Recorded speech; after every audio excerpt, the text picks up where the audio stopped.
सावन का महीना शुरू होने वाला है। आज बुक करें अपना रुद्राभिषेक और करें भगवान शिव को प्रसन्न। जल्दी करिए, लिमिटेड स्लॉट बचे हैं।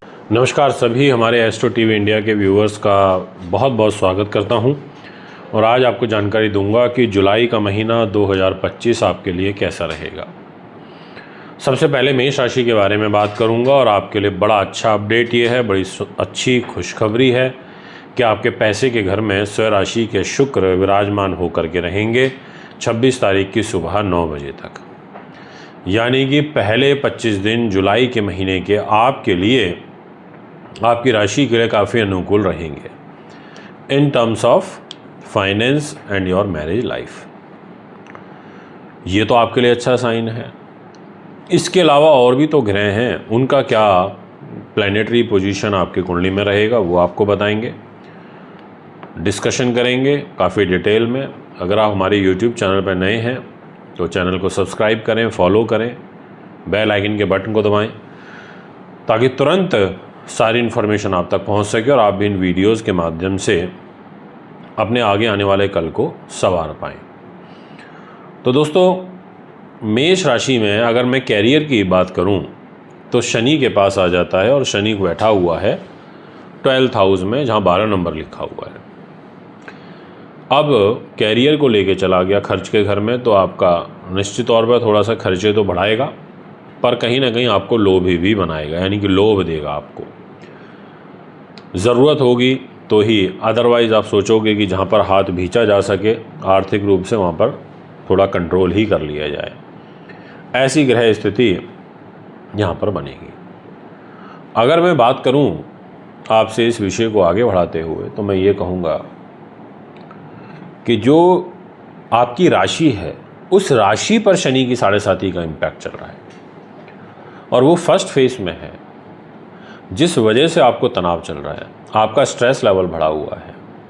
जो आपकी योग्यता है उस योग्यता के हिसाब से आप काम नहीं कर पा रहे, अनुकूल फल नहीं मिल पा रहे। और साथ में अगर हम मान सम्मान की बात करें तो मंगल है, बुद्धि पे बैठा है, क्रोध के घर में बैठा है, क्रोध बढ़ा रहा है। ये योग आपकी कुंडली में मुझे नज़र आ रहे हैं। आप दब के नहीं रहेंगे, आपको झुक के रहना पसंद नहीं होगा, आपको ये नहीं होगा पसंद कि कोई आपको रूल करे, आपको ऑर्डर चलाए। ये व्यवहार आप में देखने को इस जुलाई के महीने में मिलेगा। बट अगर मैं ओवरऑल बताऊं तो सम्मान में ऐसा कोई विशेष कष्ट बाधा मुझे नज़र नहीं आती। अगर हम इसी विषय को आगे बढ़ाएं तो आपसे बात करेंगे पैसे की, कि शुक्र वाणी पर बैठा है, परिवार पर बैठा है, धन पर बैठा है, यानी कि पैसा, परिवार और धन, ये सब चीज़ें देगा, सुख समृद्धि देगा, आवक होगी धन की, प्रॉपर तरीके से होगी, योजनाबद्ध तरीके से होगी, एग्जीक्यूशन आपका अच्छा होगा। इस तरीके की जो ग्रहों की स्थिति है वो मुझे कुंडली में नज़र आ रही है। ये मैं आपको बहुत क्लियरली अपनी इस वीडियो के माध्यम से कह देना चाहता हूँ।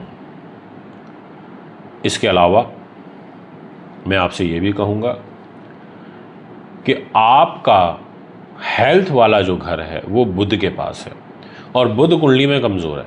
आपका हेल्थ वाला घर बुध के पास है और बुध कुंडली में थोड़ा कमज़ोर है क्योंकि शत्रु राशि में बैठा है कर्क में, तो आपके हेल्थ पर प्रभाव डालेगा, मदर की हेल्थ पर प्रभाव डालेगा।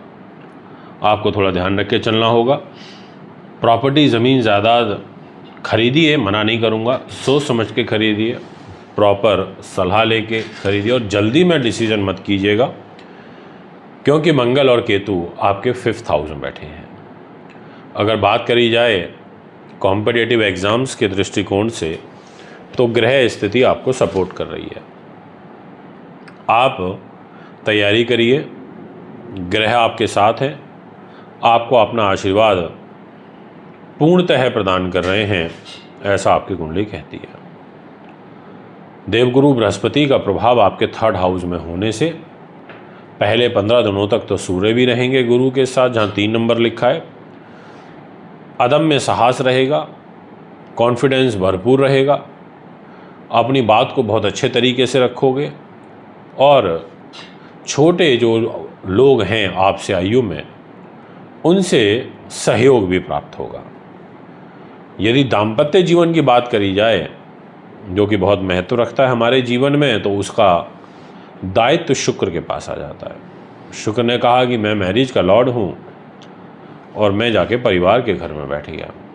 तो आपकी जो डेली बेसिस की इनकम है उसको भी अच्छा करेगा, साथ में ग्लैमर फिल्म इंडस्ट्री से भी लाभ देगा, दाम्पत्य जीवन को भी मधुर बनाएगा और साथ में आपके व्यापारिक पार्टनर से भी संबंध अच्छे रहेंगे। दिनांक 28, 29, 30 और 31 तारीख को जुलाई महीने में मंगल आपके रोग चोट शत्रु बाधा के घर में रहेंगे।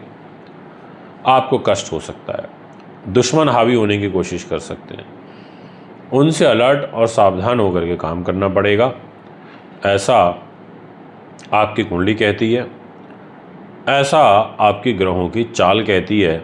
ये मैं आपको क्लियरली बोलना चाहूँगा।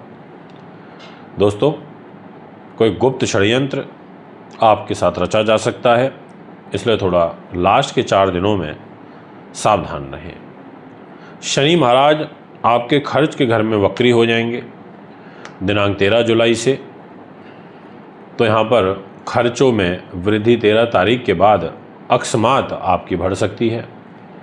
आपके भाग्य स्थान के स्वामी देवगुरु बृहस्पति वो स्वयं भाग्य को देख रहे हैं, तो धार्मिक प्रयोजन के लिए, धार्मिक यात्राओं के लिए, विदेश यात्राओं के लिए, एग्जीक्यूशन पावर के लिए ग्रह योग बहुत अच्छे हैं, काफ़ी अनुकूल बने हुए हैं। अगर आप विदेश यात्रा करना चाहते हैं तो बिल्कुल करिए, मैं आपको मना नहीं करूँगा। हाँ, वो बात अलग है कि आपके घर में बड़े लोगों से आपके साथ मनमुटाव हो जाए, बट आप कर सकते हैं एक्सपोर्ट इंपोर्ट। अगर आप जितना भी गाड़ी से रिलेटेड जो स्पेयर पार्ट्स होते हैं उससे रिलेटेड चीज़ों का एक्सपोर्ट इंपोर्ट करते हो तो उसमें भी आपको काफ़ी सफलता प्राप्त होगी, ऐसा आपकी कुंडली ग्रहों के अनुरूप दिखाई पड़ रही है।